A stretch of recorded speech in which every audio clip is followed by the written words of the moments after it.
कार्तिक के जाते ही नक्श ने फौरन उस बॉक्स को खोल दिया। उसके बीच में काले रंग की एक पिल थी जिसे वो तुरंत निगल गया कि तभी अचानक से उसे अपने पेट में एक तेज दर्द का एहसास हुआ। कुछ ही सेकंड्स में उसका पूरा शरीर कांपने लगा और देखते ही देखते नक्श बेहोश हो गया। कार्तिक की दी हुई दवा नक्श ने बिना सोचे समझे खा ली थी। घंटों बेहोश रहने के बाद जब उसे होश आया तो उसे सही से दिखाई नहीं दे रहा था। वो होश में आ ही रहा था कि तभी उसने वहां अनिका को अपने बेहद करीब पाया। अनिका के इतने पास होने से नक्श की बेचैनी बढ़ने लगी। इस बार मुझे एम्बैरस मत करना, कुछ अच्छा गिफ्ट लेकर आना। कैसा गिफ्ट अनिका? कल दादी का बर्थडे है नक्श, याद तो है ना? तो इस बार प्लीज कुछ ढंग का गिफ्ट लेकर आना। ये कहकर अनिका वहां से चली गई। पल भर के लिए ही सही, लेकिन अनिका को अपने इतने करीब पाकर नक्श खुश तो था, लेकिन उसे एक दुख भी साथ ही साथ सता रहा था। बर्थडे तो कल मेरा भी है, पर शायद वो किसी को याद नहीं। चल नक्श, सो जा, तेरी किस्मत में ही नहीं है बर्थडे मनाना। अगली शाम कल्याणी दादी की बर्थडे पार्टी में शहर के सारे जाने माने बिजनेसमैन मौजूद थे। पार्टी में शामिल चित्रा और अनिका भी नक्श का इंतजार कर रहे थे। कुछ ही देर बाद नक्श वहां एक बड़े से लकड़ी के बॉक्स के साथ आया। उसे देखते ही चित्रा ने कहा, ये क्या लेके आ गए हो नक्श? आम की पेटी गिफ्ट में देने के लिए लाए हो? नहीं, ये तो बस रहने दो अब तुम। एक काम बोला था अनिका ने, वो भी ठीक से नहीं कर सके। छोड़ो इसे, अब बस इतना करना कि उन गिफ्ट के बंडल के बीच इसे छुपा कर रख देना, ताकि तुम्हारे साथ साथ हमारी भी बेइज्जती ना हो। मुझे लगता है नक्श, कभी कभी मैं तुमसे बहुत ज्यादा उम्मीद कर लेती हूँ। उस लकड़ी के बॉक्स में क्या था ये जानने से पहले ही अनिका और चित्रा भड़क गए थे। नक्श आगे कुछ कहता कि तभी अनिका की कजिन पल्लवी स्टेज पर जाकर कल्याणी दादी को एक डायमंड पेंडेंट पहनाने लगी। हैप्पी बर्थडे दादी, ये मैंने स्पेशली आपके लिए मंगाया है इंग्लैंड से। थैंक यू मेरी बच्ची, पर इतने महंगे गिफ्ट की क्या जरूरत थी? दादी, मैंने इतनी खुशी से पेंडेंट ढूंढा है आपके लिए और आप ऐसे बोल रही हैं। अरे बेटा, आई नो तुम मेरे लिए बेस्ट चीज ही लेकर आओगी। बस 1-2 साल और फिर मैं भी तुम्हें ऐसा ही एक हीरे जैसा हस्बैंड लाके दूंगी। दादी, आप भी ना, मैं खुश नहीं अच्छी लग रही आपको?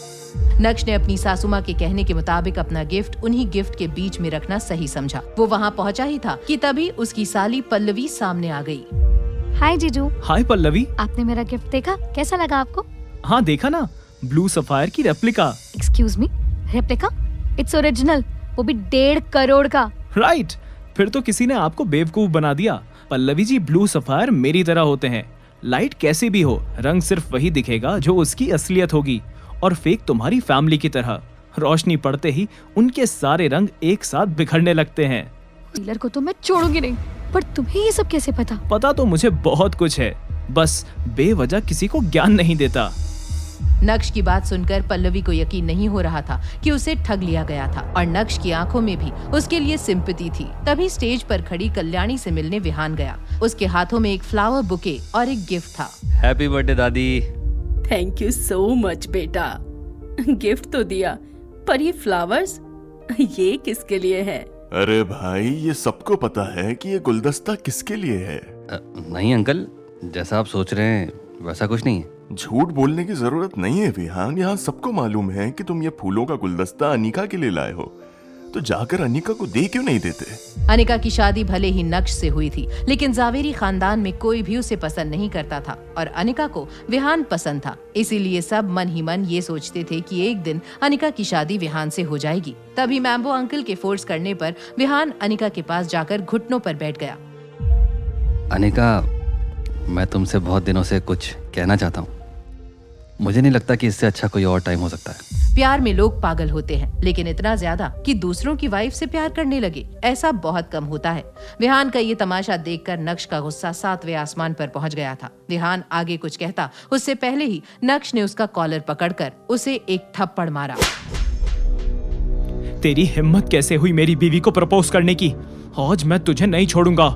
नक्श, प्लीज यहाँ तमाशा मत करो, छोड़ो उसे। हाथ किस पे उठाया तूने? अपनी औकात भूल गया क्या? पूछ अपनी बीवी से, तुझसे प्यार करती भी है क्या?